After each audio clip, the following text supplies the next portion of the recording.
Kung tayo ay matutulog on the left, maiibsan yung gravity ng puso at medyo luluwag po yung kanal o yung tinatawag nating veins, malaki arterial veins sa puso natin para maayos po ang circulatory system sa buong katawan. And the best sleeping position should be straight para walang organs na masasaktan. Pero ngayong araw na to, ang ituturo ko, ano naman ang benepisyo ng pagtulog natin sa kaliwang side. So, subukan nyo po ito at within 2 weeks, which is 14 days, ma-experience nyo na may kakaibang sigla ang inyong katawan. Bakit? Natulog ka sa kaliwang bahagi ng inyong higaan. Okay, benefits of sleeping on your left side. Number 1. It improves the function of your lymphatic system. Okay, ano ang lymphatic system? Ito yung tagahakot ng basura ng ating katawan. Yun. So, meron tayong basurero. So, left side, okay, bakit to? Ang pinakamalaking lymphatic vessel natin ay nasa kaliwang bahagi ng ating katawan. So, if we will lie down on the leftmost side mo, yung waist mo, mapupunta kay lymphatic system. So, mas madali niyang maa-absorb yung waist kasi nasa kaliwa na siya.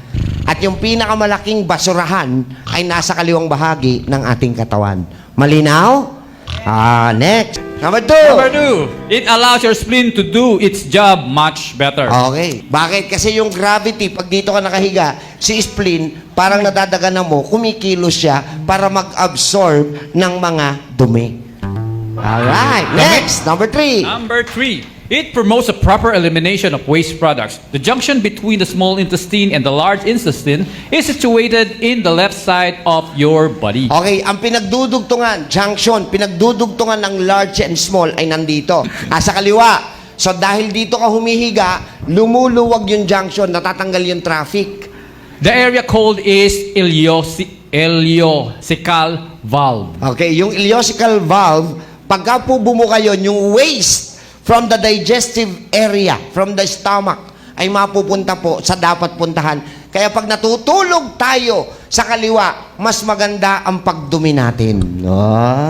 So, yung mga constipated, yung mga hindi nakakadumi araw-araw.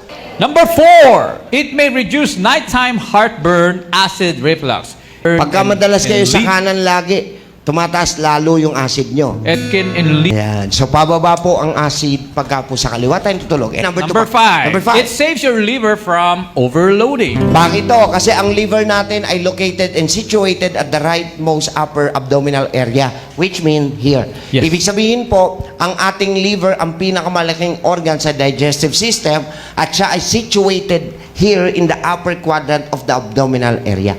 The left side sleeping position, however, won't allow the toxins and other harmful substances to overload your liver. At dahil, di ba, malinaw na, simula pa nung number 1, pagka nandito yung liver at dito ka natutulog, hindi siya pinapasok masyado ng mga toxic and ng mga waste.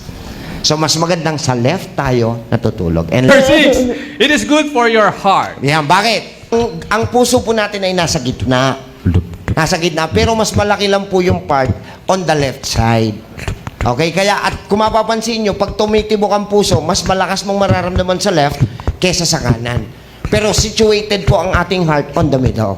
So, ibig sabihin po, kung tayo ay matutulog on the left, maiibsan yung gravity ng puso at medyo luluwag po yung kanal o yung tinatawag nating veins, malaki arterial veins sa puso natin para maayos po ang circulatory system sa buong katawan.